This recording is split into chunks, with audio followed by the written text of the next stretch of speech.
আসসালামু আলাইকুম ওয়া রাহমাতুল্লাহি বিসমিল্লাহির রহমানির রহিম। আজকে কথা বলবো পাইলস এবং ফিস্টুলা নিয়ে। কারণ এটা একটি মারাত্মক রোগ।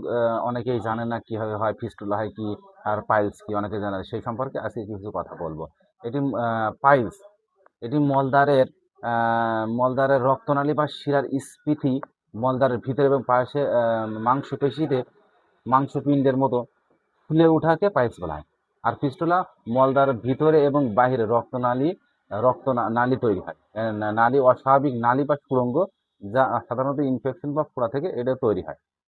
প্রধান লক্ষণগুলো: পাইলস হলে অনেকের রক্ত পড়ে, টাটকা রক্ত, যেটা লাল রক্ত বর্ণের, লাল রক্ত হয়, যার মাধ্যমে অনেকের সমস্যা হয়, মলদ্বারে ব্যথা হয়, ছিঁড়ে যাওয়া, ঠিক আছে? অনেকের আবার হয় আসিল মতো হয়। এদের বিশেষ করে মলদ্বারের এগুলোই লক্ষণ।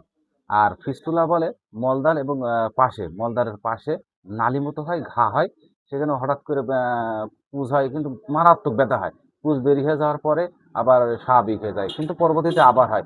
এর জন্য অবশ্যই চিকিৎসা নেওয়া উচিত। হ্যাঁ, মলদ্বারে পাইলস এবং ফিস্টুলার জন্য চলে আসবেন মেহেরুন হোমিও হল, যাদবপুর বাজার, মহেশপুর।